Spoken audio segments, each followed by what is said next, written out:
Seguimos en vivo aquí en Un Día en el Mall y uno de los temas que habíamos anunciado al principio del programa es la hipertensión. Un tema preocupante porque 1 de cada 5 adultos lo posee. Y para hablar de esto está con nosotros el doctor Víctor Cabrera. Bienvenido. Muchas gracias. Gracias por la invitación a tu programa y muchas gracias por permitirme poder informar a la población sobre esta enfermedad que es tan importante para poder prevenirla incluso. Claro, primero para introducir, ¿qué es la hipertensión? Bueno, la hipertensión arterial se considera como la elevación de la presión arterial por encima de los valores normales considerados, ¿no? Hasta el 2014, el Young National Committee, que es la máxima entidad que se encarga de regular la presión, decía que el estadio de 120,80 era el ideal y 120,39 y 80,89 era ya un problema de riesgo y por encima de este valor ya se considera hipertensión.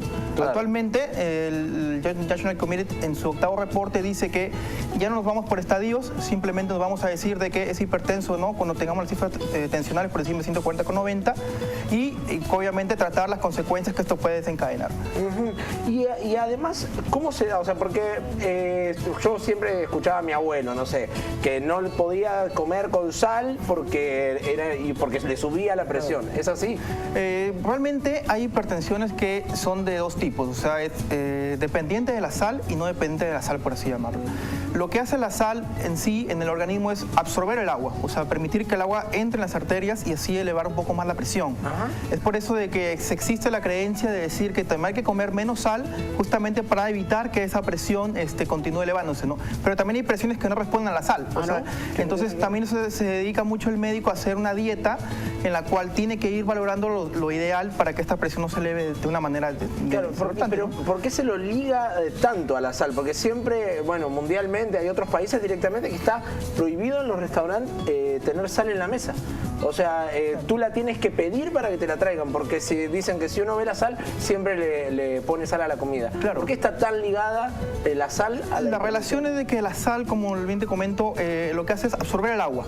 Entonces, en lugar de depletar el agua, tú vas a empezar a absorber el agua. Y si tienes más agua, obviamente, la cantidad de fluido que tienes dentro de las arterias va a subir. Y por tanto, tu presión va a tener una tendencia a elevarse un poco más. ¿Y qué otras cosas influyen en que una persona sea hipertensa? Bueno, hay varios factores de riesgo que nosotros consideramos, ¿no? Uno es el peso, que la obesidad es una de las mayores, una de las enfermedades que mayor predisposición de este tipo de patología. También está la comida con altos contenidos en grasas, por el tema de que se desarrolla la arteriosclerosis, o sea, es que tapan las arterias y por tanto necesita mayor fuerza para subir la sangre. Otro también es el sedentarismo, o sea, el estar sin hacer ningún tipo de actividad física, el fumar, que ayuda justamente a la destrucción de los vasos de las arterias que permiten alimentación, ¿no? Son varios factores de riesgo que nos pueden predisponer a esta enfermedad. ¿Y cuáles son los síntomas? Uno que empieza a sentir cuando tiene hipertensión. Mira, la hipertensión arterial es considerada el enemigo silencioso a nivel mundial, ¿no? Esta enfermedad se le llama de esta manera porque es muy poco sintomática. Ya los síntomas que te provoca una hipertensión o una tensión arterial elevada es cuando ya hay un daño en un órgano diana, se llama. Esto es sobre todo en el cerebro, en el corazón, en los riñones, en la visión. Sobre todo es cuando ya se empieza a ver ese tipo de afección o síntomas que el paciente presenta. Pero anteriormente a eso no, es muy asintomática. Por eso se llama el enemigo silencioso, porque realmente no manifiesta en un inicio etapa de síntomas. Y el estrés también influye, ¿no? Por supuesto, o sea, el estrés más que nada es porque ayuda a desencadenar factores reguladores que hacen que la presión se eleve un poco más. Claro, ¿no? Porque bueno, yo siempre me baso también en mi abuelo, ¿no? Que le subía la presión, se ponía nervioso y le subía la presión, y le empezaba a provocar dolor de cabeza. Usted dice que cuando ya le provoca dolor de cabeza es porque ya hay un daño. Ya está en un órgano, claro. Le explico, por ejemplo, cuando uno tiene una reacción de estrés, libera sobre todo una sustancia que se llama cortisol, que es una hormona que se libera de las glándulas suprarrenales que se encuentran encima del riñón. Esta hormona lo que hace se llama la hormona del estrés o la hormona de la alerta. Por ejemplo, si tú hay un perro que te va a morder, se libera cortisol y hace responder rápido. Claro. Pero eso a su vez, ¿qué hace este cortisol? Hace que las arterias se compriman. Entonces, al comprimirse, la sangre va mucho más rápido y por tanto se eleva la presión arterial. Entonces, hay pacientes que sí vienen y te dicen, tengo mucho dolor de cabeza, pero hay que ver también cuántos años atrás es que viene arrastrando esta enfermedad, ¿no? ¿Y qué es lo que nos puede llegar a pasar si uno tiene hipertensión? Bueno, podemos hablar de varios tipos de afecciones, ¿no? Eso va directamente a qué órgano va a afectar el la hipertensión elevada. El primero, uno de los considerados como órganos dianas principales del cerebro, ¿no? Que puede provocar infartos cerebrales, o sea, el tema este de la parálisis, el que el paciente no pueda moverse, es la principal causa. En el corazón, por ejemplo, te puede provocar un tema que se llama angina, que es que el dolor en el pecho, porque se van cerrando estas arterias, o el infarto corazón, la insuficiencia cardíaca. En el riñón te puede llevar insuficiencia renal. En el ojo te puede ir poco a poco dejando ciego, un tema de retina, va dañando la retina. En sí, depende del órgano que vaya afectando la hipertensión, ¿no? Y entonces, ¿cómo podemos prevenir esto? O sea, ¿cómo nos cuidamos? Nos podemos cuidar de la siguiente manera. Existe, o nosotros categorizamos a los pacientes por grupo dispensarial. O sea, existen 4 grupos dispensariales. El primero es en el cual el paciente es sano, el segundo en el cual el paciente es con riesgo, el tercero cuando es enfermo y el cuarto cuando ya tiene secuelas. Entonces, cuando un paciente es sano, se deben de dar mínimo 2 consultas al año. ¿2 consultas al año? Mínimo 2 consultas al año. ¿Cualquier persona? Cualquier persona que sea supuestamente sano o aparentemente sano. Cuando está en el grupo 2, que es con riesgo, que esto es con obesidad, colesterol, triglicéridos elevados, que fume, que sea sedentario, lo que hacemos es dar 3 consultas al año, mínimo, ¿no? En la cual vamos a ir valorando justamente los signos vitales y vamos a valorarle también si tiene alguna repercusión, porque aparte nosotros hacemos unos análisis, unos exámenes directamente sobre el ojo y vemos cómo se está afectando la retina, ¿no? ¿Qué cantidad de sobrepeso significa obesidad? ¿Cómo uno sabe? Porque hay personas que quizás tienen, no sé, 10, 20 kilos de más. ¿Eso ya entra en un factor de riesgo? Lo ideal siempre es hacerte una primera consulta tanto con el médico como con el nutricionista. Nosotros manejamos un valor que se llama índice de masa corporal. Que eso nos va a ayudar justamente a valorar.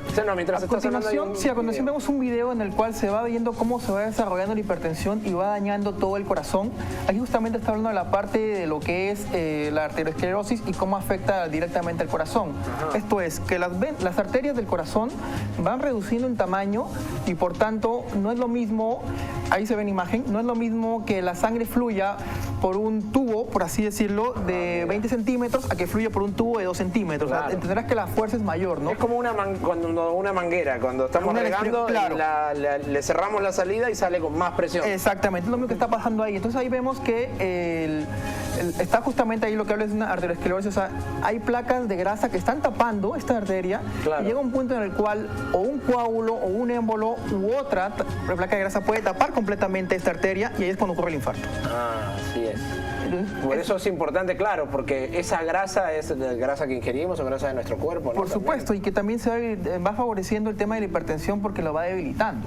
Claro. Entonces, para que me entienda de una manera un poco más sencilla, imagínate que el corazón es un hombrecito que está trabajando de lo más normal, entonces en un momento le estás diciendo, ¿sabes qué? Trabaja rápido, rápido, rápido, rápido. Entonces entenderás que te vas cansando.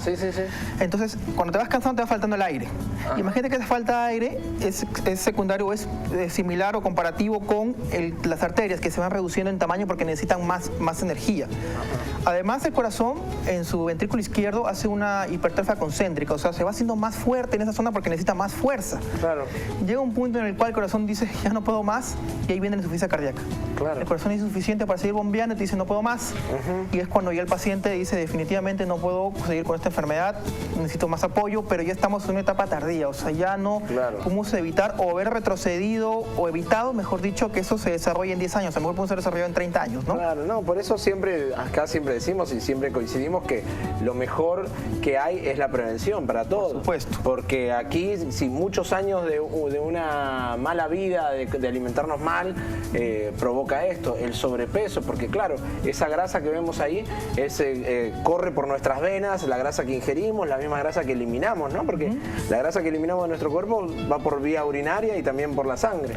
Entonces se va acumulando y va generando esto. Así es. Y algo más para prevenir, algo más además de la alimentación y hacer ejercicio y no fumar y tener una vida sana, ¿qué más se puede hacer? Bueno, yo le recomiendo a tu público que lo ideal sería que siempre vaya a una consulta preventiva. En el Policlínico Rizo lo que hacemos es, en el área de medicina, lo que hacemos es dar consultas preventivas, ¿no? Vamos viendo tus factores de riesgo y la capacidad para desarrollar o no la enfermedad.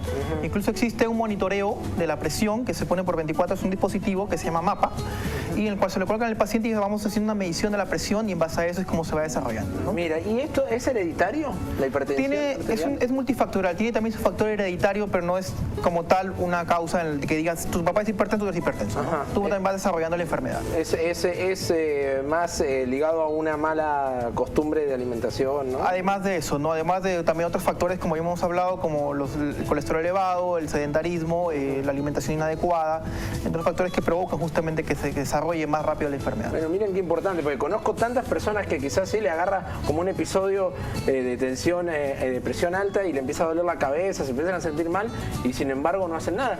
He visto casos, y no sé, y déjeme, o sea, desmiéntame si no es así, que tienen que cortarle para que salga sangre, o sea, tiene que salir sangre para liberar la presión arterial. Eso era en la antigüedad, eso se llama sangría. Se hacía en la antigüedad, cuando no había un control como los medicamentos que tenemos ahora actualmente, sí se hacía eso, ¿no? Se llama sangría, libera un poco de sangre y se supone que por ende, o sea, si tiene menos sangre, la presión tiene que bajar.